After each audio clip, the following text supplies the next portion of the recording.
And welcome back to the third match of the day. This is Shadu commenting with Kill 2. And talking about Alliance leadership panels, you should definitely check out Michael Bolton's entry, because that is the only time he has been funny on TV. What do we have, Kill 2? We've got Vanguard Imperium versus Paisti Syndicate. This is going to be a real fast match, so I'm going to go quick. Vanguard on your left brought a rush team. Drake, Brutix, 3 Cyclones, 2 Ashimu, and a Cinnaball. And on the right, full Omar team for Paisti Syndicate, 3 Harbingers, a Prophecy, 3 Zealots, and a Guardian.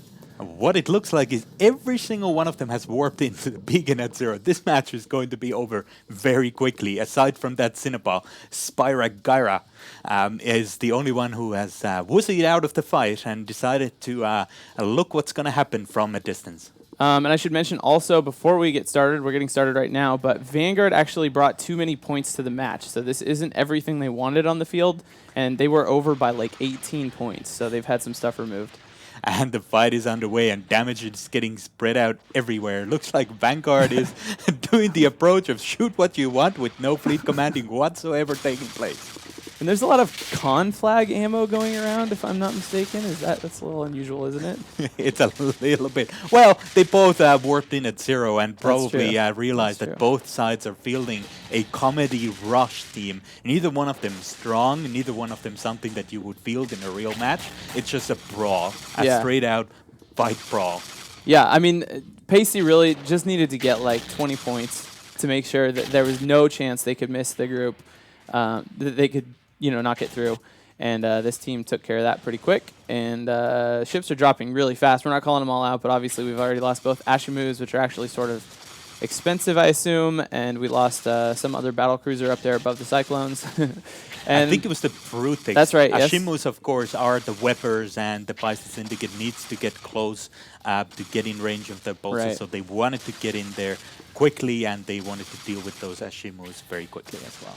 And this first, they might kill a Harbinger. Vanguard might kill this one Harbinger before the match ends, but maybe not. He's holding on in structure. He probably ran away from the fight now that it became, they caught him, it looks like. There goes the second Cyclone, so just a couple battle cruisers and the Cinnaball left. We might have a little bit of time chasing the Cinnaball around, since he's the only ship on the field with any real speed. Of course, once Vanguard stopped splitting their damage and called the Guardian primary, that went early on in the match already. They're going to get a few points out of this. They just really came here for a fun match. These Minmatar battle cruisers are dropping left, right, and center as the Amar power gets on top of them. Yeah, dropping fast. We did lose that Harbinger. Hey, since we got a second, let's talk about ammo.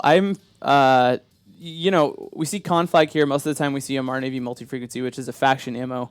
Why would you bring faction ammo versus Tech 2 ammo, and how many different ammo types do you think you should expect to bring to the tournament? I mean, do people like Minmatar bring every feasible ammo type, or is there, certain ones people need to have? There's certain ones that you want to have. I mean, in Minimatar, of course, you have the MP, you have Phased Plasman, you have a Barrage for the longer range.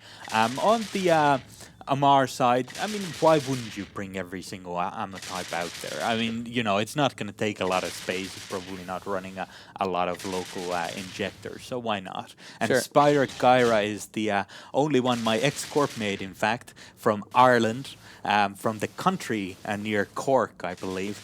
He's pulling the regular Corkman's escape here, trying to run as fast as he can from, taking any sort of decisive action. So, Cork, in his running escape, is able to reach about, or he's not Cork, he's from Cork. He's able to reach just short of 3,000 meters a second, most of the Amar team topping out around 1,300. So it'll be a minute before they can sort of push him into a corner at the edge of the arena, and then he'll have a choice between running into the boundary and facing Zernidre's guns or running back into the Amar. We'll have to see what happens, I guess. Absolutely. As a Colchi man, he's well versed in avoiding sheeps that are charging into you blindly in the countryside of Ireland, and he's doing a good job of taking that same approach into spaceships, I have to say. Well done, my friend. Well done. Okay. So the sheeps have caught him now. He's definitely webbed and going to die before long. That's an amazing story, Shadu. Thanks for sharing that. No problem. I mean, Paisti Syndicate being Finnish, of course, they're, chasing reindeers and mooses, so, it's a tough match, but looks like the Irishman has met his defeat, and he is gone. So with that, Paisti Syndicate moves on to the finals tomorrow in stylish fashion. We'll go back to CCP Soundwave in the studio.